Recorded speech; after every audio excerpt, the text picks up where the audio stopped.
Welcome aboard for another video. Thanks, Conductor Keith. Hello.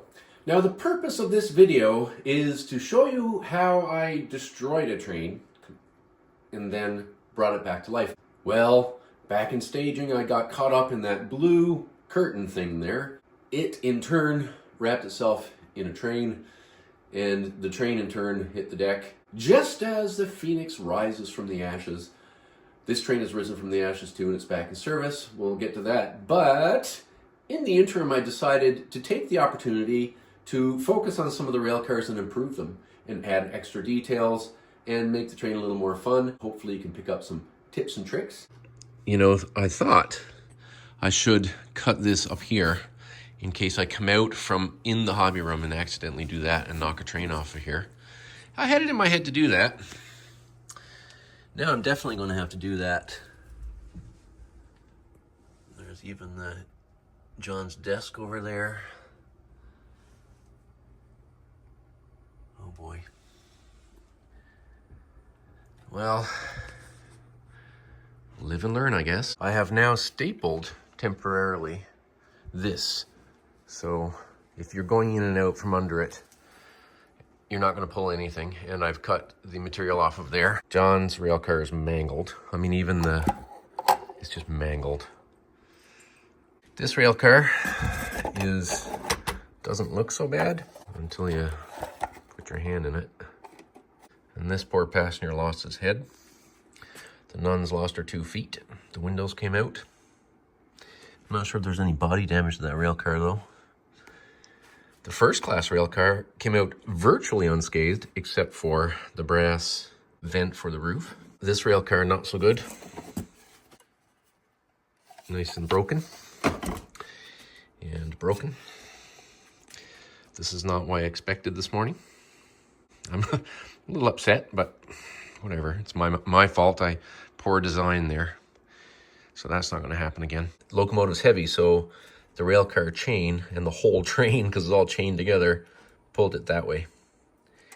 Very lucky the locomotive didn't go over as well. Because I was running it this morning and I was using incense in my stove here, the ashes of the incense were still down there, and so the whole inside of this rail car is coated with ashes. There's even ashes down in there.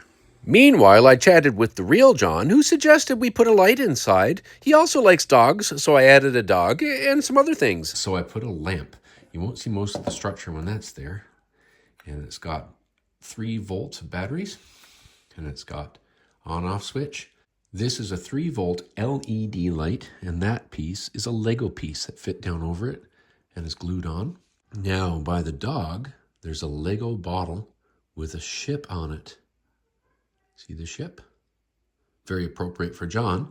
But I was thinking something like lava lamp, and what could I do to make a lava lamp? If you turn on the light, in here is a little LED that Michael Franklin gave me. And every so many seconds it switches color. The green seems to be the longest.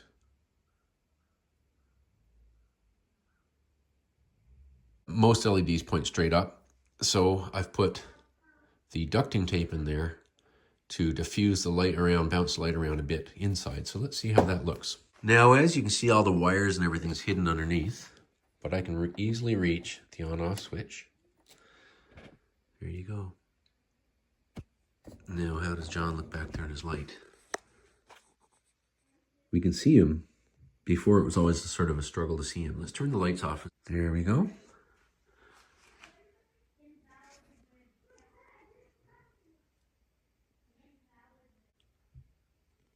I think that's cool. I see that John has a nice fire on the go in there. Yeah. There you go. We're just filling this room with nice smelling smoke. You can see the glow of the fire in John's stove. John's nice and cozy in there. And his dog's enjoying himself. First class is going to have 2 lamp posts. All right, so you can see there's a switch. On-off switch will be hidden under there.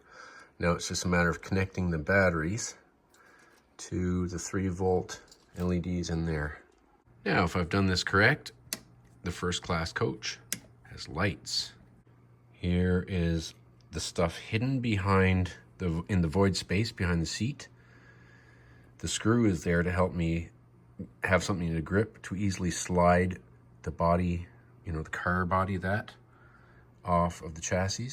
And of course 3 volts, rechargeable batteries, and it's all wired up, all the wire hidden. There'll be nothing you can see from outside the rail car. These are just 3 volt LEDs, they're not very bright. So this is that super sticky ducting tape.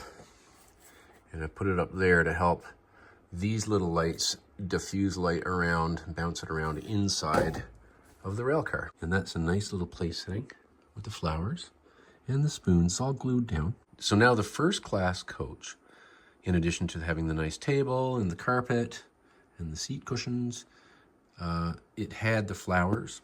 Now it has tea serving, spoons, and interior lights. That's what separates it from the second class, which just has seat cushions, and that's it. If you like dollhouse stuff, it's kind of dollhouses on wheels. Now you can see the pictures on the walls. Another thing only the first class coach has. So Terry, you might say, why the red lampposts? In fact, why lampposts at all? Rail cars would just have the lights in the ceiling. Well, yeah, but the whole body comes off in one pop, and I didn't want wires strung around inside, and I wanted to be able to, and I've designed it to slide them off with only just a bit of a press fit.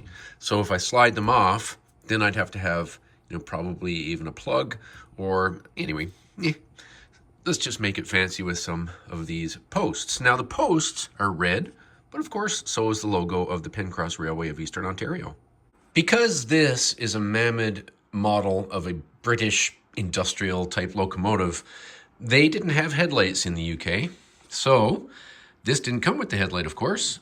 I've always wanted one on there because I run it in North America here. It was dead simple to find a drill bit that was the same size as that LED and drill it through the steel there. Now the LED is one from Amazon, came in a bundle with a bunch of them.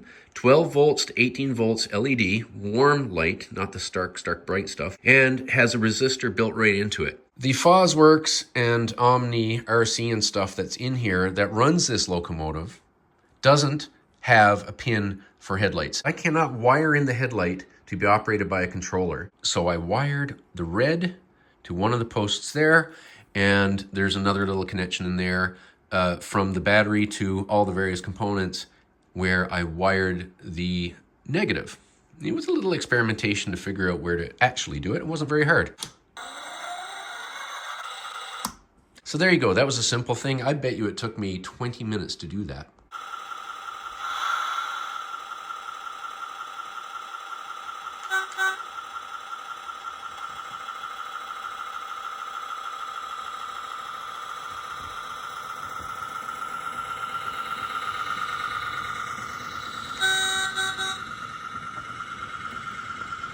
Somehow in setting up, I completely forgot to relight John's stove.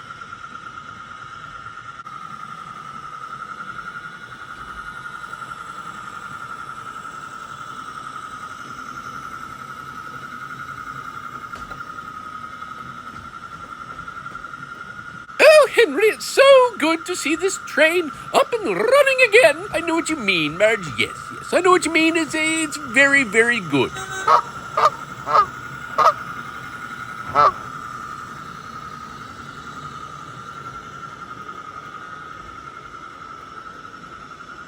Well, the Friar is here, of course, at his favorite train-watching location of Whitsun Bridge, and he hopes you have a very good day.